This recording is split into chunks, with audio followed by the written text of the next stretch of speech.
जनवरी का महीना था। पूरे उत्तर भारत में कड़ाके की ठंड पड़ रही थी। हर तरफ सर्द हवाएं चल रही थीं। महसूस होता था यह हवाएं शरीर की हड्डियों में भी घुस जाएंगी। सूरज 4-5 दिन में एक बार थोड़ी देर के लिए ही निकलता था। राज सिंह, जो कि अब बूढ़े हो चले थे, उनकी उम्र 75 के आसपास थी, अपनी पत्नी के साथ देहरादून में एक कमरे के छोटे से मकान में रहते थे।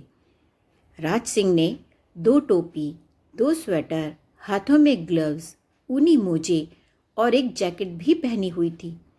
फिर भी उन्हें कपकपी छूट रही थी। दोपहर का 12 बजा था। उनकी पत्नी जानकी रसोई में भोजन बनाने में व्यस्त थी। वह भी जल्दी जल्दी अपना काम खत्म करके रजाई में घुस जाना चाहती थी कि तभी दरवाजे की घंटी बजती है। राज सिंह बड़े ही अनमने भाव से भुनभुनाते हुए उठते हैं।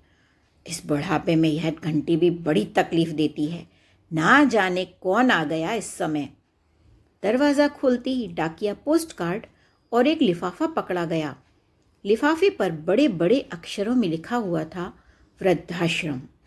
यह शब्द पढ़ते ही इतनी ठंड में भी वह पसीने से भीग गए। भर्राए हुए गले से उन्होंने अपनी पत्नी को आवाज़ दी, सुनती हो केशव की अम्मा? देखो, तुम्हारे लाडले ने हमारे लिए क्या सुंदर तोहफा भेजा है। रसोई घर से अपनी धोती से हाथ पोंछती हुई जानकी जल्दी जल्दी आई। अरे, ऐसा क्या भेज दिया मेरे बच्चे ने जो तुम इस तरह से बोल रहे हो? क्या तुम दादा बनने वाले हो? राज सिंह, दादा नहीं, हम अनाथ बनने वाले हैं। जानकी, क्या बकबक करते हो? लाओ, मुझे दिखाओ। तुम तो मेरे बच्चे से कभी खुशी नहीं होते हो। उनके हाथ से पत्नी ने लिफाफा ले लिया। लिफाफे पर वृद्धाश्रम पढ़ते ही वह चक्कर खाकर पास पड़ी कुर्सी पर गिर पड़ी।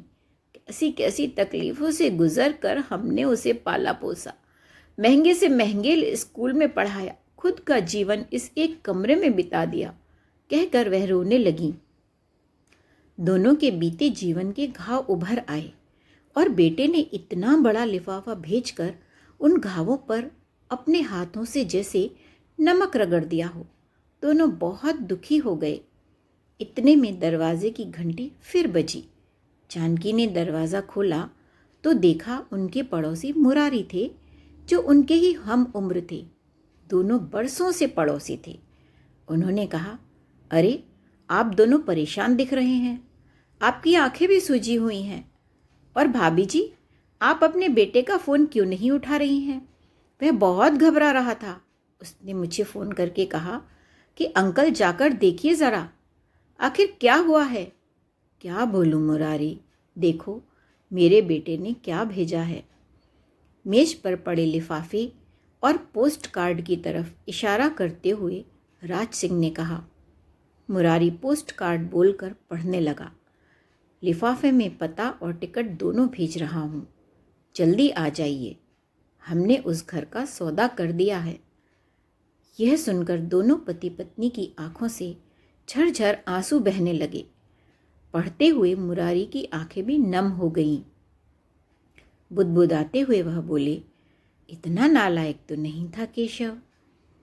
राज सिंह के कंधे पर हाथ रखकर उन्होंने दिलासा देते हुए कहा, तेरे दोस्त का घर भी तेरा ही है।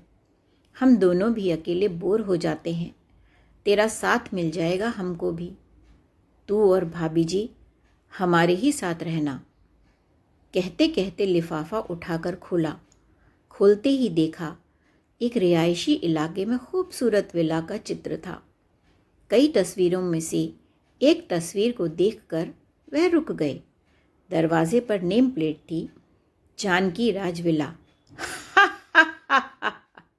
मुरारी जोर से हंसने लगे। मुरारी, तू मेरी बेबसी पर हंस रहा है? राज सिंह बोले।